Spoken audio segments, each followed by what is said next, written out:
docteur n'est pas encore là? Ah, le docteur Parpalais. Revenons, ma foi. Il y a si longtemps que vous nous avez quittés. Si longtemps, à peine 3 mois. C'est vrai, 3 mois. Cela me semble prodigieux. Et vous êtes content à Lyon? Très content. Tant mieux, tant mieux. Vous aviez peut-être là-bas une clientèle toute faite. Je l'ai accru d'un tiers. La santé de Madame Bousquet est bonne. Bien meilleure. Aurait-elle été souffrante? Vous vous rappelez les migraines dont on se plaignait très souvent? Vous n'y aviez d'ailleurs attaché pas tellement d'importance. Le docteur Knock a diagnostiqué aussitôt une insuffisance des sécrétions ovariennes et prescrit un traitement opothérapique qui a fait merveille. Ah, et elle ne souffre plus. De ses anciennes migraines, plus du tout. Les douleurs de tête qui lui arrivent encore d'éprouver proviennent uniquement du surmenage et n'ont rien que de naturel. Car nous sommes terriblement surmenés. Je vais prendre l'insistant. Ah, ce n'est plus la petite existence calme d'autrefois.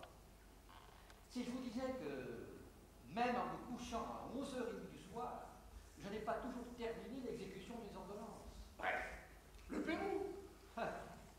Il est certain que j'ai quintuplé mon chiffre d'affaires, et je suis loin de déplorer.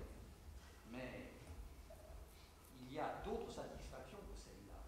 Moi, mon cher docteur Parpalais, j'aime mon métier et j'aime à me rendre utile. Je trouve plus de plaisir à tirer le collier qu'à ronger mon frein. Simple question de tempérament. Mais voici le docteur. Messieurs, bonjour, docteur Parpalais. Je pensais à vous. Vous avez fait bon voyage? Excellent. Bien, vous êtes venu avec votre auto? Non, par le train. Ah bon?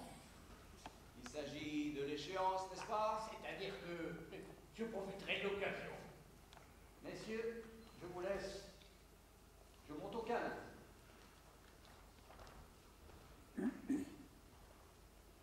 Vous ne m'accuserez plus de nous avoir roulé.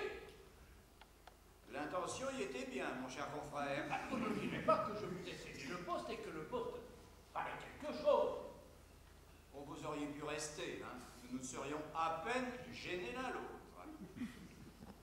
Monsieur Bousquet vous a parlé de nos premiers résultats. On m'en a parlé. À titre tout à fait confidentiel, je puis vous communiquer quelques-uns de mes graphiques. Vous les rapprocherez sans peine de notre conversation d'il y a 3 mois. Les consultations d'abord. Cette courbe exprime les chiffres hebdomadaires. Nous partons de votre chiffre à vous, que j'ignorais, mais que j'ai fixé approximativement à 5. 5 consultations par semaine, dites le double. Hardiment, mon cher confrère. Soit, voici mes chiffres à moi. Bien entendu, je ne compte pas les consultations gratuites du lundi. Mi-octobre, 37. Fin octobre, 90. Fin novembre, 128. Fin décembre, je n'ai pas encore fait le relevé, mais nous dépasserons 150. D'ailleurs, faute de temps, je dois désormais sacrifier la courbe des consultations à celle des traitements. Enfin, même la consultation ne m'intéresse qu'à demi. C'est un art un peu rudimentaire, une sorte de pêche au filet. Mais le traitement, c'est de la pisciculture. Pardonnez-moi, mon cher confrère, mais vos chiffres sont rigoureusement exacts. Rigoureusement. Et alors, en une semaine, il a pu se trouver dans le canton de Saint-Maurice 150 personnes qui se sont dérangées de chez elles pour faire la queue en payant à la porte du médecin. On ne les a pas amenés de force ou par une contrainte quelconque. Il n'y a fallu ni les gendarmes ni la troupe. C'est inexplicable. Passons à la courbe des traitements. Début octobre, c'est la situation que vous me laissiez. Malade en traitement régulier à domicile, 0, n'est-ce pas?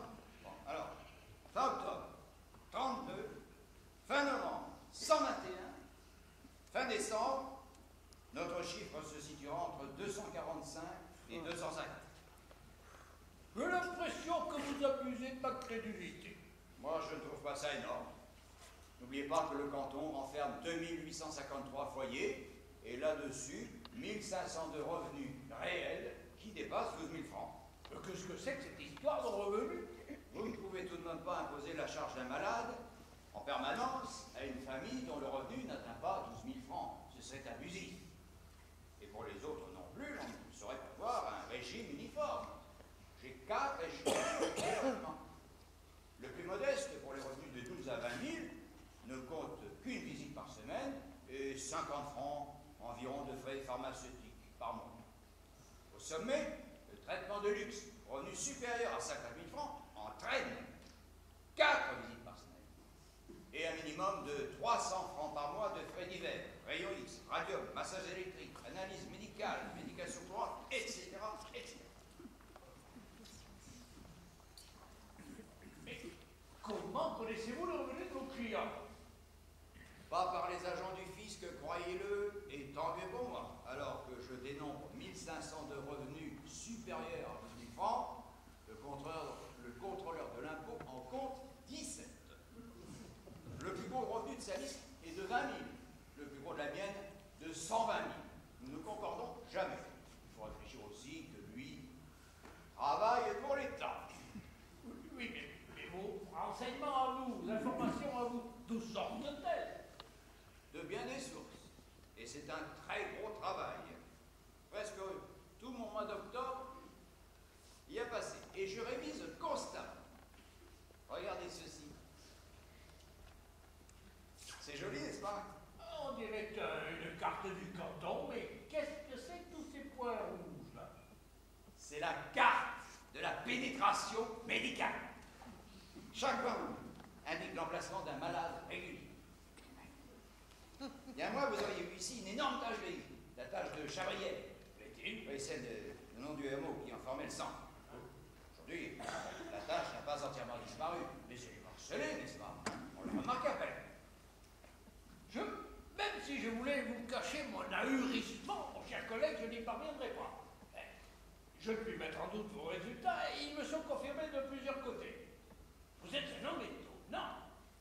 Mais permettez-moi de me poser une question à voix haute. Je vous en prie. Si j'avais votre méthode, si je l'avais bien en main, s'il ne me restait plus qu'à l'appliquer, est-ce que je n'éprouverais pas comme un scrupule? Répondez-moi. Mais c'est à vous de répondre, il me semble.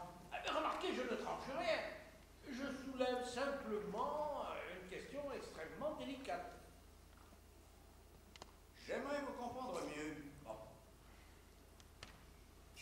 Est-ce qu'avec votre méthode, l'intérêt du patient n'est pas un peu subordonné à l'intérêt du médecin?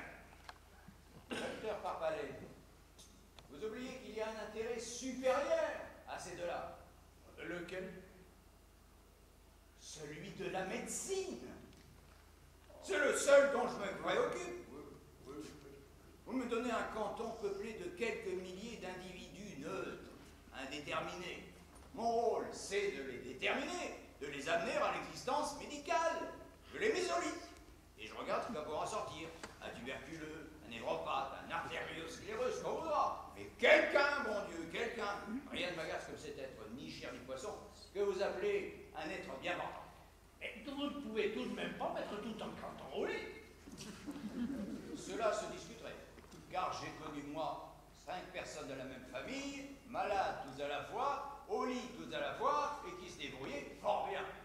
La vérité, c'est que nous manquons tous d'audace, et que personne, pas même moi, n'osera aller jusqu'au bout et mettre toute une population au lit.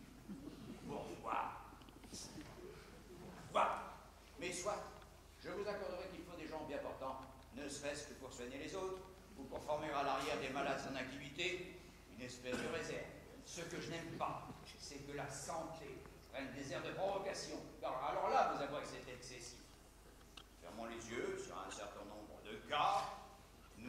sont un certain nombre de gens leur masque de prospérité. Mais s'ils viennent se pavaner devant nous et nous faire la nique, je me fâche. C'est arrivé ici, hein, par M. Rafalins. Ah, le colosse, celui qui se vante de tenir sa belle-mère à bras tendus. Ouais, il m'a défié près de 3 mois. Mais ça y est, il est au lit.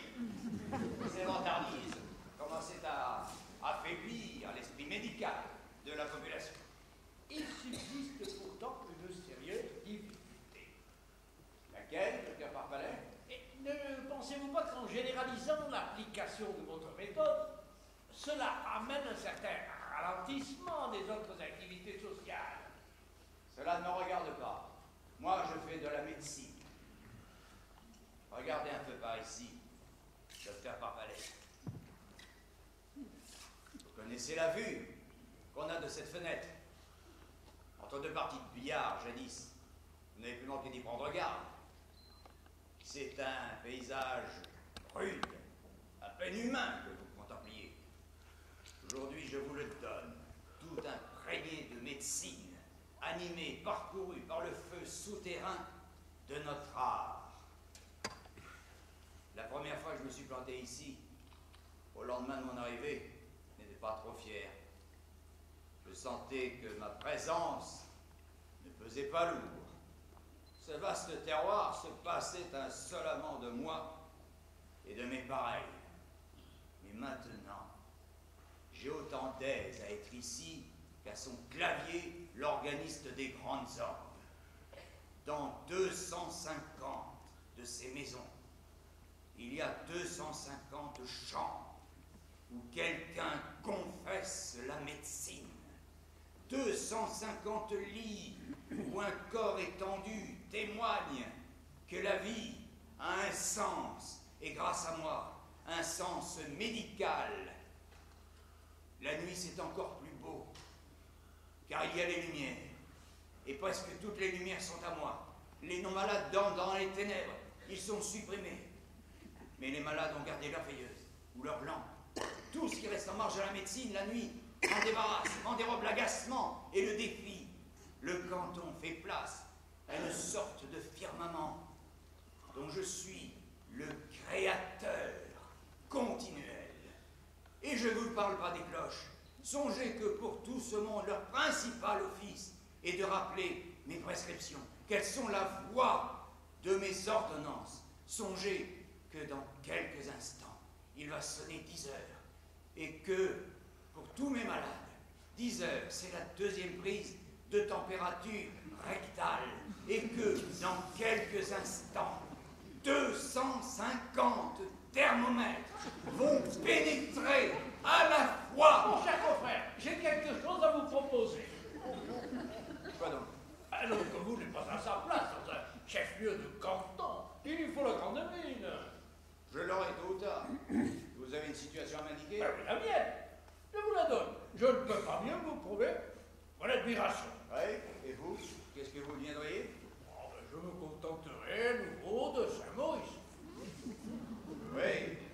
Et je vais plus loin. Les 1000 francs, les quelques milliers de francs que vous me devez, je vous en fais cadeau. Oui. Au fond, vous n'êtes pas si bête pour bien dire, hein? Et comment cela? Ah, vous produisez peu, mais vous savez acheter et vendre. Ce sont les qualités des commerçants. Je vous assure. Ah, vous êtes même en l'espèce assez bon psychologue.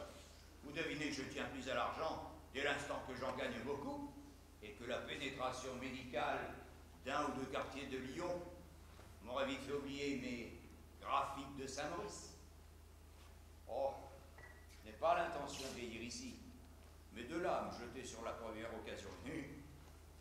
Approchez, cher ami. Savez-vous ce que me propose le docteur Parpalais? Un échange de poste. J'irai le remplacer à Lyon, il reviendrait ici. C'est une plaisanterie. Pas du tout. Une offre très sérieuse.